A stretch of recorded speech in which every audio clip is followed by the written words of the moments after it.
Welcome to Earth, a Love Story. I'm your host, Robin Lassiter. This week on the podcast is a really long solo episode where I'm going to talk about a bunch of very touchy, delicate, complex, nuanced stuff. Stuff that requires me to be slow and thoughtful and also step off some edges that I've stayed away from for a while. And I promise you, throughout the entire process of working this episode together, I was like, why the fuck am I doing this? Why am I talking about this stuff?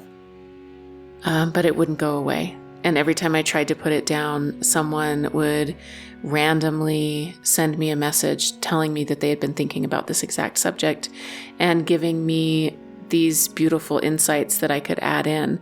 And after all of that, there was just no way that I could turn away from it. So I will try to deliver all of this as skillfully as possible. And as it is with all of my work, please, for the love of God, do not listen to anything that I say unless it rings in your bones. And even then, check in with yourself. There are something like 8 billion people on the planet, and therefore something like 8 billion different realities co-creating our real flesh and blood and suffering and joy collective reality. And for each of those people, their realities are real, even if they're in direct contradiction to the facts of our own realities. And as the world moves more into the digital realms and things like deepfakes and many thousands of siloed online communities who are shouting into their own echo chambers become not just the norm, but actually new real realities themselves, we're faced with a really big question of how to know what exactly is real and what to do about it. So taking seriously and holding lightly our own centers, our own experiences, our own very real realities becomes ever more vital in general and vital for listening well to this episode in particular. The topics that I'm going to explore today can be really triggering. They're not as triggering to me now as they've been in the past, but I do remember times in the past where I was still trying to make sense of what reality was, and I found this stuff incredibly difficult to engage with. So if you're teetering on the edge of some void, like what the fuck actually is reality, then just maybe don't listen today or ever. Take care of yourself and your nervous system first and foremost, always. I'm always going to align with the body. All right. A few housekeeping things.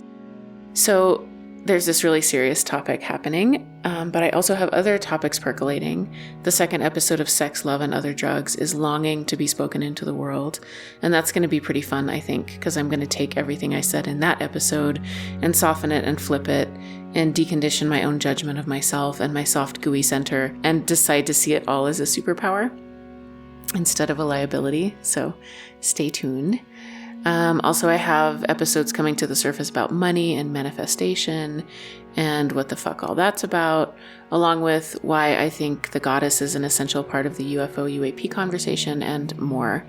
I'm kind of on fire right now. I've got so many ideas coming in and so many things that I really want to talk about emerging. So the next few months, hopefully will be a lot of fun and horrible, right? Like these topics are tough and rich. Also, I should say, because I always forget, for my brand new listeners, hello, hi. I read my entire book at the beginning of this podcast, so you can access that, which is basically a free audiobook, by starting with the first episode, which is preface. And also, heads up to everyone, at some point I'm going to be turning those episodes into an actual audiobook, and I'm going to put them behind a paywall. That's for the Earth, a Love Story audiobook, because a girl's got to eat. And they'll always be available to patrons and to the experiencer group. And if you really can't afford the $15 or whatever it will be, just contact me and I'll send you the whole thing for no charge. But for right now, it's still there, it's still free. So if you love it and want to listen again or want to share it with someone before it goes behind a paywall, now's the time. I'm pretty sure when my second book is done, I will also put it out for free on the podcast like I did with Earth, a Love Story. So you can look forward to that as well if I ever finish my second book. I will. It's coming. And one last thing before we jump in. concerning the official registration for the Bridge Collective Group Teachings, which is coming very soon. And there's still time to get on the waiting list. There's a couple weeks that are available to get on the waiting list so that you can take advantage of early bird pricing. And if you sign up to be on the waiting list, there's no cost, no obligation. Maybe we don't even know what the Bridge Collective quite is yet.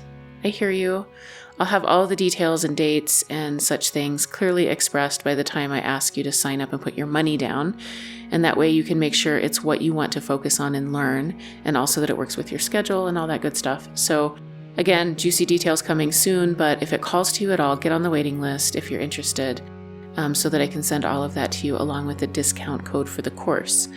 And the way to get on the waiting list is to go to my website, honeyheart.org, and navigate to services and then to course. And you'll see a link that you can click on, or sign up for my newsletter, and I'll send the link that way as well. All right, that's it. That's all the housekeeping and prep done for this episode. So I will jump right in. I've been thinking a lot lately about influence. And I know that you all know that I'm not an expert in any of this, but I have deeply resonant ideas and enough information to just be slightly dangerous. And mostly I'm just reporting through my particular lens of reality. So take all of this with a grain of salt. So influence. There are so many ways that we're influenced all the time. You know, you can take advertising, for example. That's a very easy one. We all know that we're constantly influenced by advertising. Just walking through the grocery store and seeing the bright colors and knowing that even the shape and proportion of the cereal boxes was chosen because it's pleasing to the human eye. It's the golden ratio. I don't know if you knew that, but like credit cards, cigarettes, cereal boxes are made in the golden ratio because we deep deep down primordial bones are attracted to that, and they figured that out and use it for advertising. And it happens everywhere all the time. We're inundated by it constantly. We can't help but be influenced by that. We're influenced by memes. That's how we influence ourselves as a collective. And I don't know if you know this, but a meme, like as it is now, of course, it's a picture with some words. The first time the word meme was introduced into the culture was from a book that Richard Dawkins wrote in 1976. And he was talking about the meme as an idea or behavior or style that spreads by means of imitation from person to person within a culture and often contains symbolic meaning representing a particular phenomenon or theme. And eventually we found this great meme delivery system, which is the internet, and we've been going strong ever since. And these things do influence us. We can watch these ideas move through culture. It's not good or bad, but it's definitely happening. We influence each other all the time. In many ways, we're designed to influence and be influenced. Sometimes I feel more like an antenna than anything. My body is tuned to be in relationship. My body is tuned to go into trance with other humans. And I could never say all of this as good as Joshua Schrey on the Emerald podcast said it. He did an episode called How Trance States Shape the World, and I'll link to that in the show notes. And honestly, if you have not listened to that podcast, just go listen to every single episode of the Emerald podcast. It's amazing. Bottom line is that we're designed to be influenced. We're part animal, and our animal bodies want to be social and safe and in communion with each other. We long for it and look for it. And we've created an almost perfect simulacrum of it through the medium of our screens. My throat will close watching an emotional experience play out in a movie. I know I'm not the only one. Like a fucking Hallmark commercial can do it, if those still exist, I don't know. We pulse and shake our bodies in rhythm with the rhythms coming through our speakers. And we feel that deep connection that only music can bring. And part of our body is looking around for other humans to experience it with. We go into trances looking at our phones and watching TV and movies, and our brains and bodies are longing for connection to each other. So much so that we'll watch other people do silly dances or read poetry or cook or do little flirty videos or whatever our own individual algorithm is bringing us based on where we put our attention. And now you know where I put my attention. These spaces are reflections of reality, actually, and how reality works in many ways. They respond to where we place our attention and the quality of our attention, as the 4 Who Are One told me when they showed me the honeycomb matrix. It is a simulacrum of reality and how reality works. And TV shows and movies are not any different. Like, give me Sense8 or The Matrix, or really just about anything from the Wachowskis. Or have you guys seen that totally underrated and underknown movie called Midnight Special with Michael Shannon and the kid? And the ending of that movie makes me sob uncontrollably every time I've seen it, and I've seen it multiple times, just to have that feeling in my body, that feeling of connection. It's not good or bad. Again, I'm going to say it over and over. It's actually a neutral thing. My body is an animal body that's reaching out with hands and arms and eyes and heart and other ineffable, invisible things for connection, for communion, for that feeling of belonging. And these things, the internet and social media and movies and TVs, are not inherently bad. They just aren't. But they are designed 100%, no doubt about it, to capture and hold our attention. That's what they are there for. We as humans have figured out how to hack our own dopamine systems. And we all know that hollow-eyed, dried-out feeling of our dopamine receptors being utterly fucked.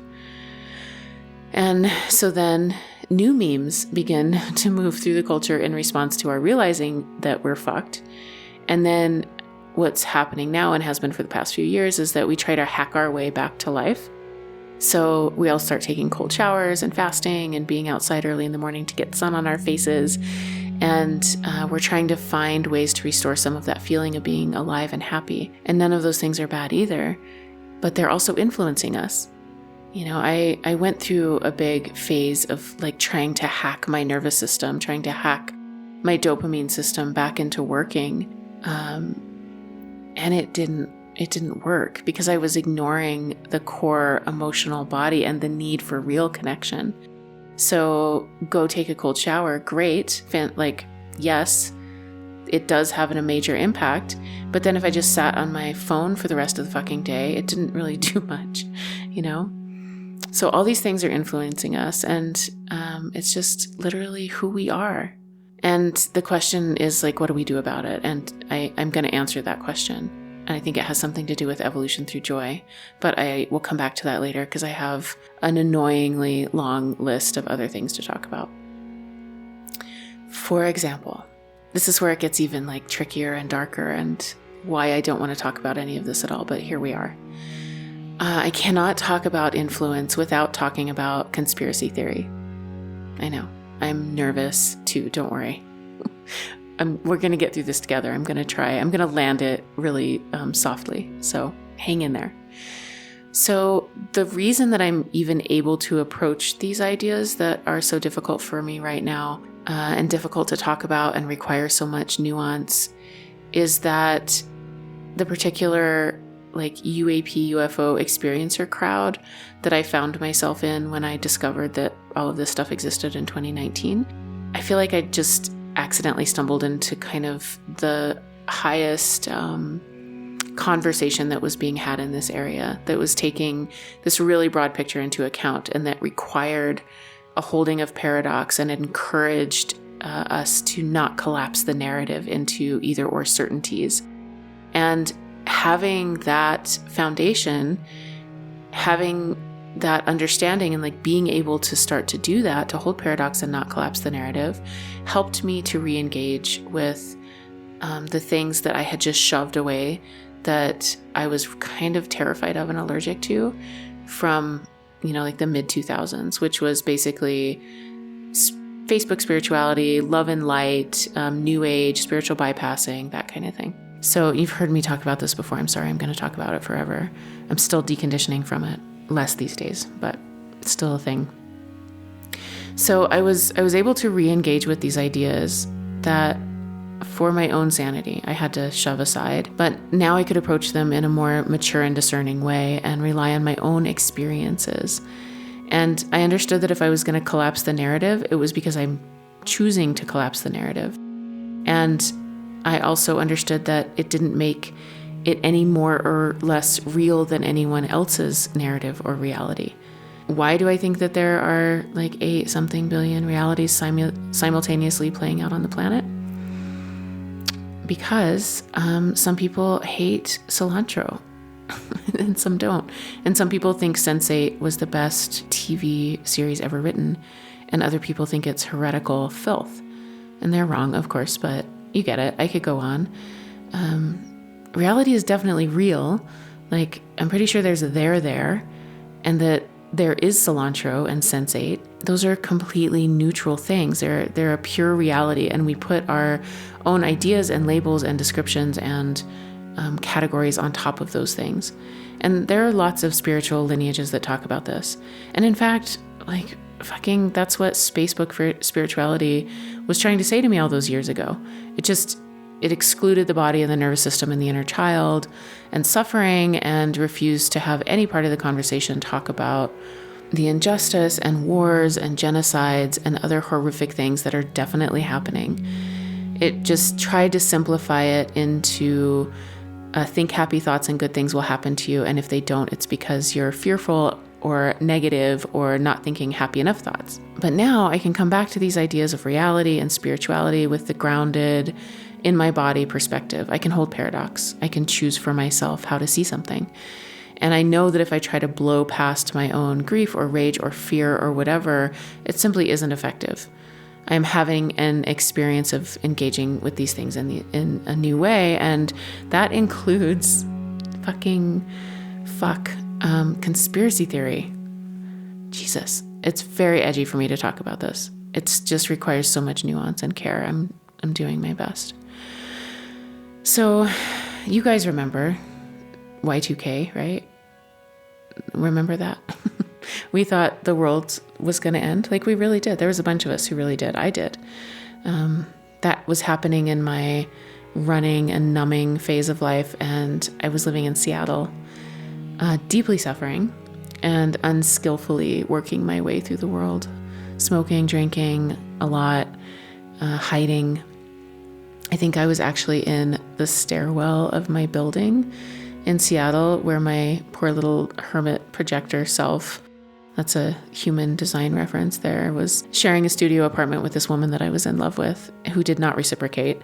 And I was in the stairwell suffering and running from that reality when the clock rolled over to the new year. And lo and behold, like, planes didn't fall out of the sky. The system didn't crash. Instead, nothing happened at all. Nothing to dampen my own suffering. The world didn't end. My world did not end. I just sat there with all of my problems still in my lap. And the same with 2012. We all thought it was over then, or that we'd all ascend away into the sky in our light bodies and disappear, like the people in the Celestine prophecy books that we'd read. Is that just me? There were these moments that happened, and over, and from then on, it seemed like there was a new date every few months or maybe even years, when the poles were going to flip, or California was going to fall into the ocean, or the beings would descend and take us with them. And we believed it. I believed it. I went through so many crescendos of fear and anticipation, and then the anticlimax of being left in the world as it was, with all of my problems intact. And like full compassion, because it makes sense that we would believe these things. It makes sense that I would believe them for a few reasons. First, like, the beings that had been interacting with me since childhood had been telling me since I was 4 years old that the world was fucking ending and I needed to do something about it. They were like, look what you're doing to this paradise planet. Do something. And I was like, I don't even have a grasp on reality yet. But they kept coming back and kept telling me and kept showing me these cataclysmic images and kept pressuring me to do something about it. And that has stayed with me my whole life. I had one of those dreams a few weeks ago. It's constant. So yeah, like it makes sense that when something in the external told me that the end was coming, that I would believe it. Like it makes total sense. And number 2, like look around. The world is bananas. It's a lot. It's amazing. There's a lot of good things going on, but we don't really see that. We get to see news from around the world and in our local hometowns in a 24/7 stream if we want to. And they aren't reporting on the small, soft, beautiful, loving miracles that are happening every day. And it's rough out there, and they're showing us that. Why aren't they reporting on the soft, small miracles? Because fear is a powerful motivator in our animal bodies. And even if there isn't a coordinated, nefarious, or just practical effort to manipulate and control the masses with fear, which for me, sorry, like I know how I sound, but jury's out. I'm not convinced that's not happening. But regardless, the bottom, it could just be the corporations. Like the bottom line is that fear sells. Fear and sex. And combine them and you can sell almost anything. And we see it around us all the time. Okay. Are you guys hanging in there? We can do this. I'm going to get this episode out and then it's going to lay the groundwork that needs to be laid so that I can talk about these things without having to go into this much depth and nuance every single time. Like this needs to be done, but I'm doing this once. This is a lot for me. So, okay, we're going to get through it together. All right. Number 3, why it makes sense that we would believe these things, that we believe conspiracy, all of those things, right? Many of these events, like eclipses, the Mayan calendar, Lion's Gate, 11/11/11. Do you remember where you were on that day? And on, like they do carry a particular resonant frequency.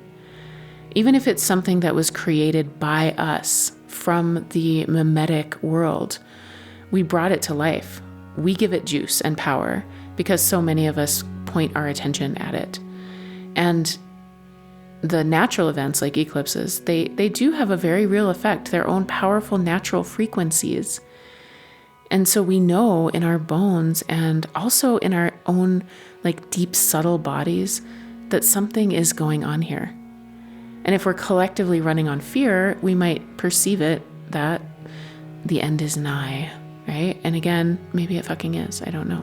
That's what they keep telling me. But I'm actually an eternal optimist. I'm very optimistic. So that's my constant disclaimer. All right. Number 4, we believe it because we collectively, genetically remember. We remember the times that we have fallen before. We remember the civilization collapses that have happened over and over.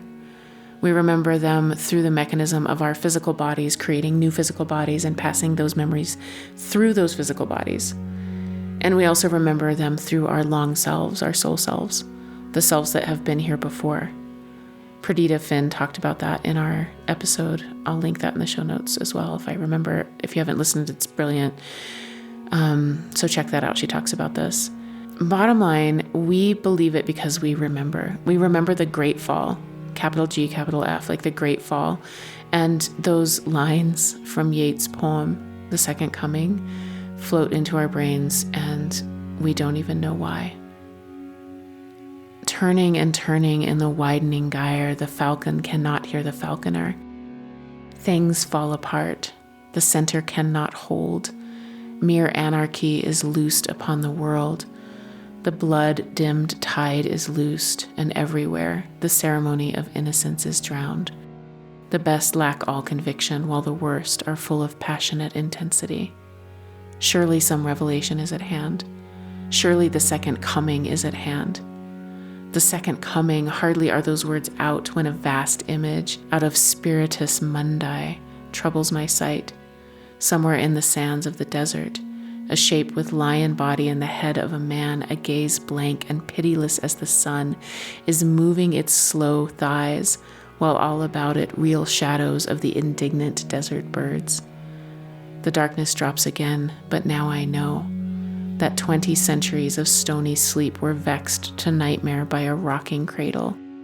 And what rough beast, its hour come round at last, slouches towards Bethlehem to be born. Fuck, I'm sorry. I had to read that to you because I can't hold all this stuff by myself.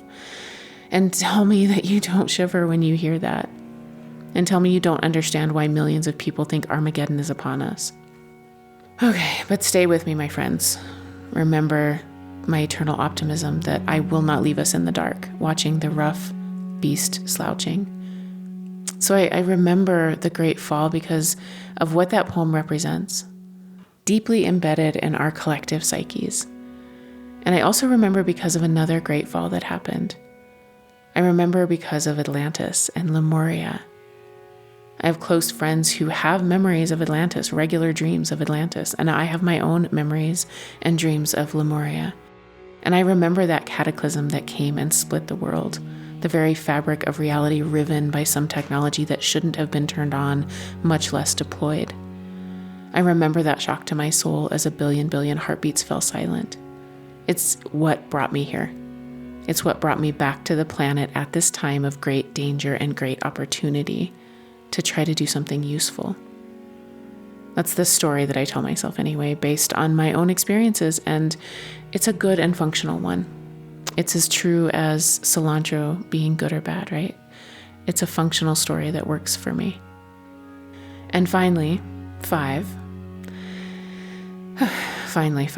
The very big reason that I believe we are drawn to and believe conspiracy theories is that actually doing that, believing conspiracy theories, is part of the awakening process.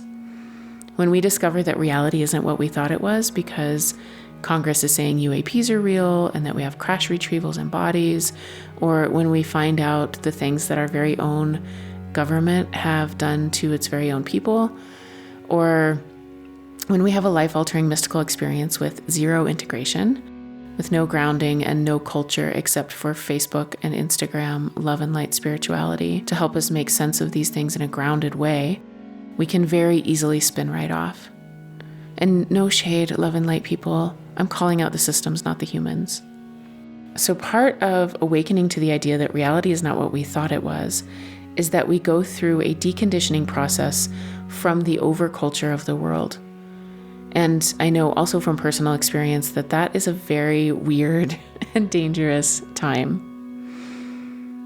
You know, deconditioning, like pulling back from what reality is supposed to be, what we're told is real, and finding ourselves in this very confusing, kind of empty, liminal space that's full of potentiality. And add into that we're tuned for this connection. We're constantly seeking to be influenced, to be in communion with others, to find safety in ideas and ideologies. And plus, it's like really fucking appealing to think that we know some secret that no one else knows, that we have the secret answer and everyone else is asleep. And I reject that. We are not stupid. We are influenceable, every single one of us. I'm totally fascinated with this thing that's happening in the overlap of the far right and Gnostic ideologies. I mean, these are echo chambers that don't hear anything but what's in, just like that's what an echo chamber is. But Gnosticism is basically saying, like, look, even God can't be trusted. Even God isn't the real God. And then take that idea and insert government for God or the media for God or whatever authority figure is currently in power for God. And again, Gnosticism, like my understanding of it, one of the aspects of it is that we're trapped. There's like a prison planet and we're trapped. And so it makes sense to me that people are drawn to these ideas, particularly if they feel powerless. And it makes sense to me that it is part of the awakening process. It was definitely a part of mine. My reality started to shake apart, I shit you not, when someone whispered to me in a bar that in like 2002, I think, that 9/11 was an inside job. And then I think they actually gave me a VCR. Do you guys know what that is? But they gave me like a videotape of a dude explaining why it was an inside job. And I'm pretty sure that there was like a folded up dollar bill and something about the eye and the pyramid. And it was like really terrible production value. And I felt like I'd stumbled onto this totally dark truth, this really wild secret. And it was alluring because it became easier to believe those things rather than face the things that were making my life harder than it had to be. It was easier to believe that this system was rigged than it was to come into alignment with my own personal responsibility. There was no balance, no discernment, no grounding, just this cultural meme working its way through my very activated nervous system. And like, once again, here's the nuance. Yeah, the system is fucking rigged. You know, that's why this stuff is hard. There's like truth braided in with fiction or with unhelpful, unfunctional realities. So eventually for me, thank goodness, like this is what happens as we continue on our journey as well. And, you know, I'm not calling anybody out who's deeply believes these things, but my perception of this is that we eventually get to a point where we just stop looking at that stuff. Because every time I did, I was agreeing that I was a victim of something. That there was this slippery secret force out there that was more powerful than me, lurking in the shadows, and there was absolutely nothing I could do about it. I couldn't prove it or disprove it. And there were so many rounds of these things. And at the same time, the beings were telling me similar things. They were like, it's coming, do something. The world's in danger, you have to help. It's really fucking urgent. Get ready, get ready.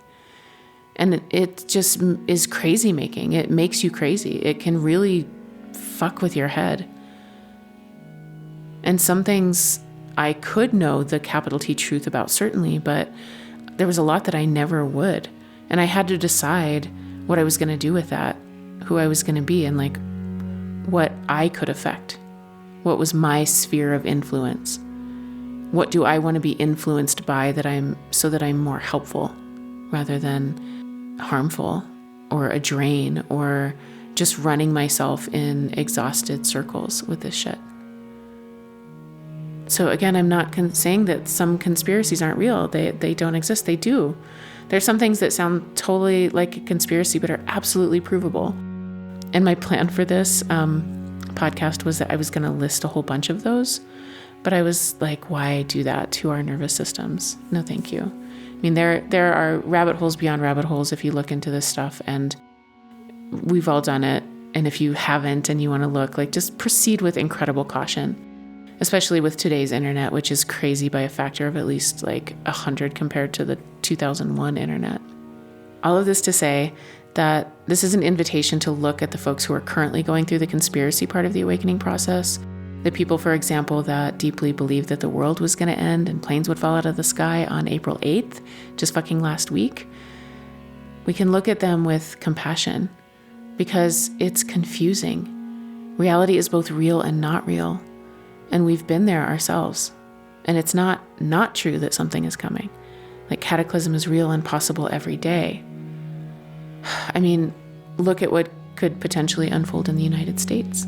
Whether it's social or political upheaval, or whether there's something that will happen from the earth herself, we can feel it, right? This is part of the very difficult aspect of this. This isn't all in our imagination. It's not all constructed. And here's the hope, right? There's all the more reason to claim our attention and point it towards something fucking meaningful. Expressing each of our particular gifts and strengths so that we can show up and play out our soul blueprint to the best of our abilities. And even if there's a softer landing coming, a softer transition into something new on the planet, which is what I pray for, isn't that what we all want deep down anyway, to express our gifts and strengths and gentle power and that primordial birthright, which is our human creativity, so that we can both receive and give love and support and guidance and joy and connection, all the good things.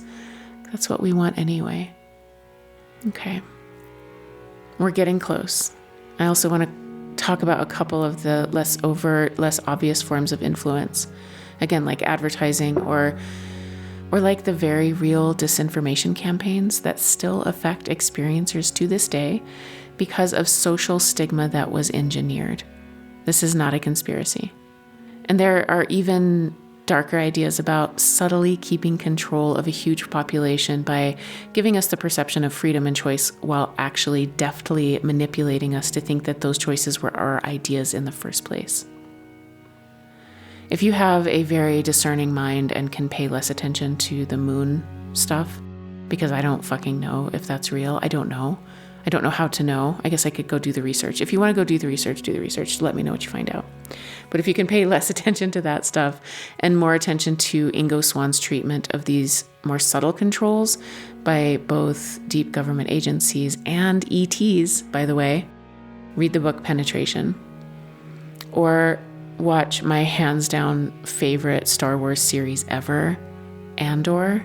It's so fucking good. And you can see the making of a revolutionary as it dawns on him what's actually going on and how his reality is deliberately constructed in relation to and by the Empire. If you watch that and you love it, please tell me. It's my favorite ever. I've seen it twice. I'm going to watch it again. I can feel it working on me while I watch it. It's really beautiful. Okay, that's it. That's as dark and deep as I want to get with this stuff.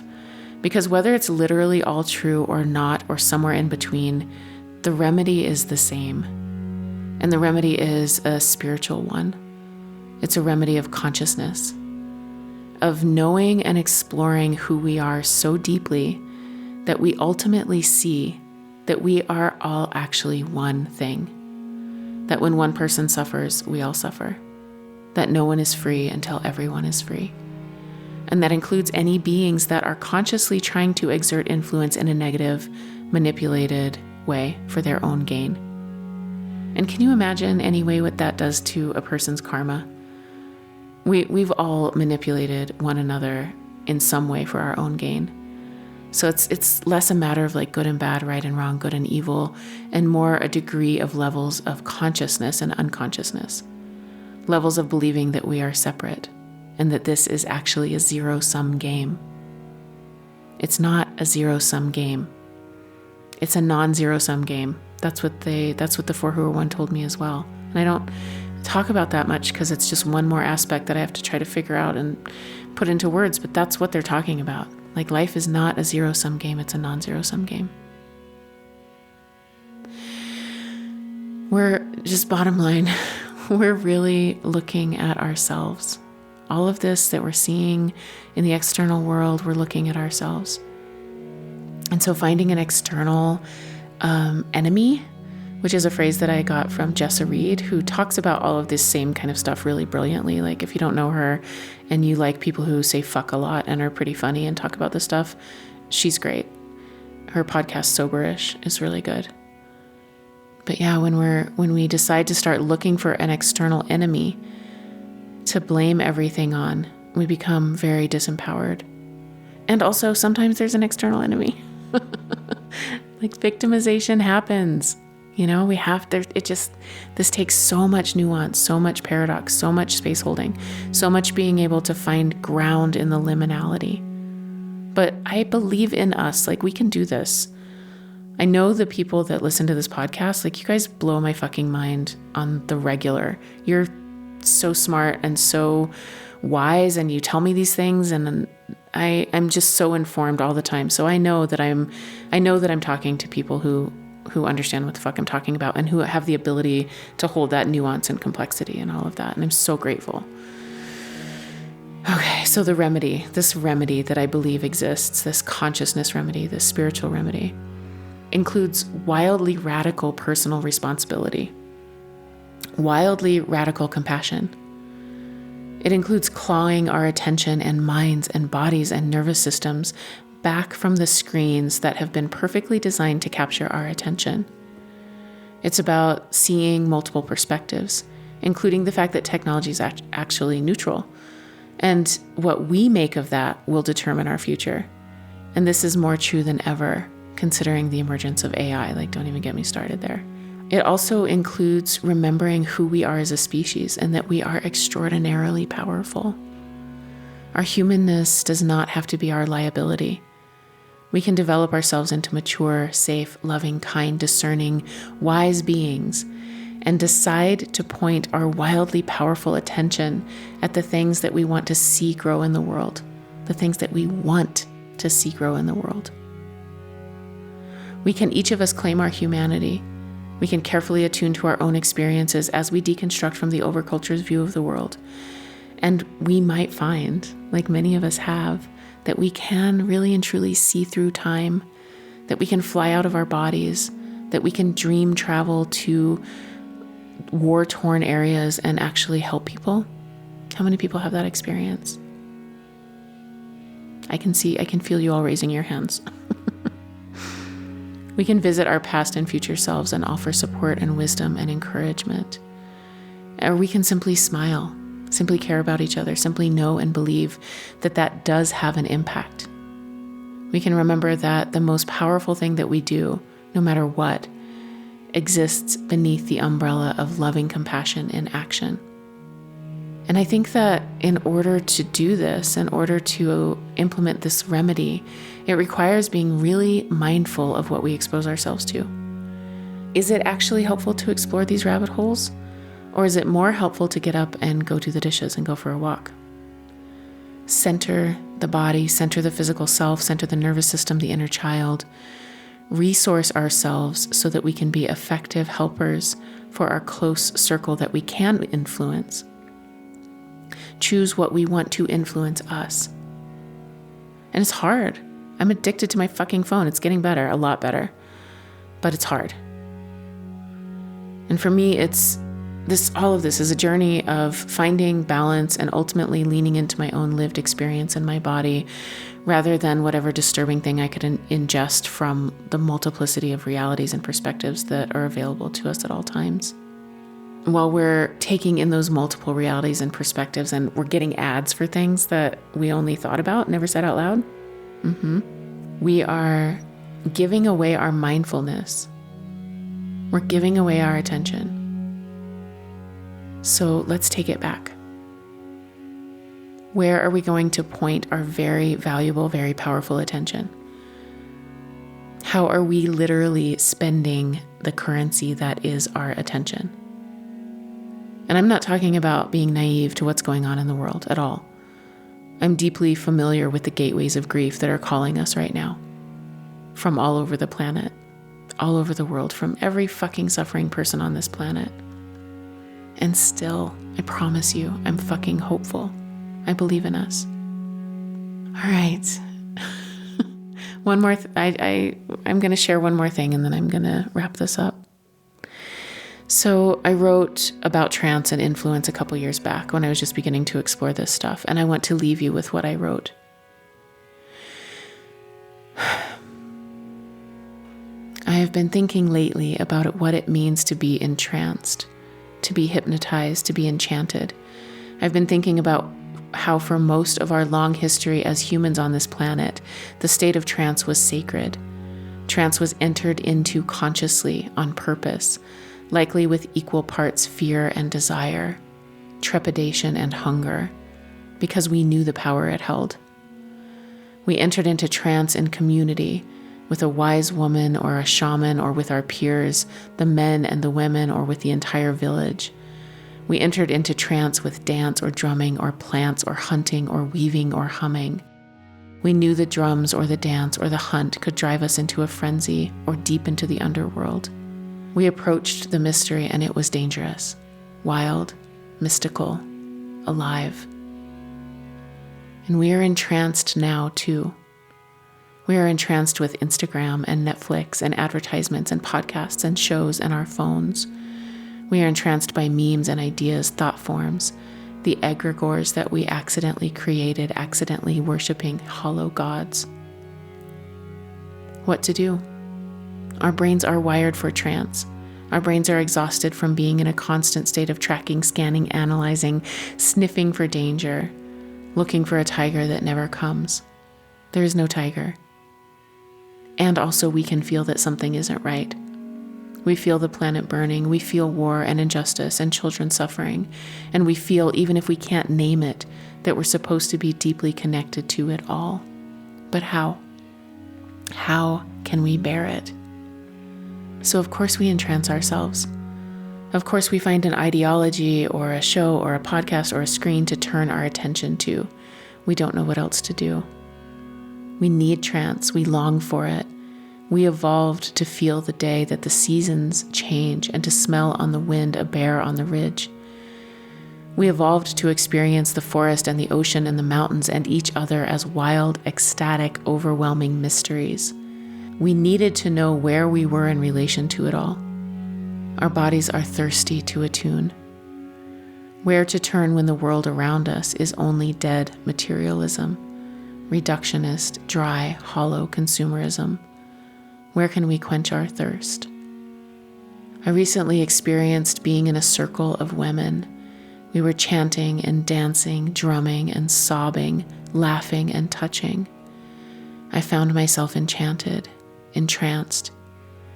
And when I woke from the trance, I was on my knees, and there was a woman to my right and my left, and my arms were around their shoulders, and their arms were around mine and around the women next to them, and we were a holy circle of 10.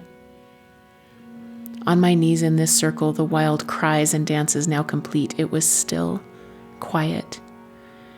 It was all bright eyes and parted lips and the thin sheen of sweat and our chests and breath rising and falling in unison. The air was thick with us. A mist hung among us and we breathed it in through our skin, alive, caught in the mystery of the trance we'd been in. Something inside of me was deeply healed. Francis Weller says that there are 5 gateways of grief, and one of them is the thing I expected and did not receive. My skin grieves for the village I did not receive. My heart longs for the trance that comes with ritual and drumming and dance. My eyes are hungry for unmasked faces. My body longs for people and spaces and places to contain my unfettered grief and my ecstasy. I am hypnotized by the world. I can't help it. I'm human. But I can choose what I will let entrance me. Not technology and media so good at giving us just the right hit so we keep coming back. Not dehumanizing ideologies that separate us from ourselves. Not endless lines of endless things to buy. I don't want to be hypnotized by the parched, barren world. I want to be entranced by poets and artists. I want to be entranced by the wind in the grass. I want to lose myself for half a day writing this essay. I want to watch a ladybug make its way through the constellation of freckles on my arm. I want to listen to a woman speaking wisdom, lulling me into finding my own conviction. I want to be enchanted by distant thunder and by my dreams and by people I love and who love me. I want to awaken, alive, panting on my knees. I want to be hypnotized by the hum of bees. Oh God, if you made it this far, thank you so much for listening. Thank you to Morgan Jenks for our beautiful musical soundscapes. And don't miss the next episode because I interviewed this really brilliant and totally endearing guy named Mark Burchick, who is an artist and academic. And we talked about his work with religion and the phenomenon and AI, and about Marian apparitions and rose petals. And it touches on some of this stuff, and it's such a beautiful talk, and you can imagine the heaven that I was in during that conversation. And that is coming soon. If you'd like to support my work, you can become a patron at patreon.com/Robin Lassiter, or you can just rate and review this podcast. If you'd like to learn more or book a one-on-one session with me, please visit honeyheart.org.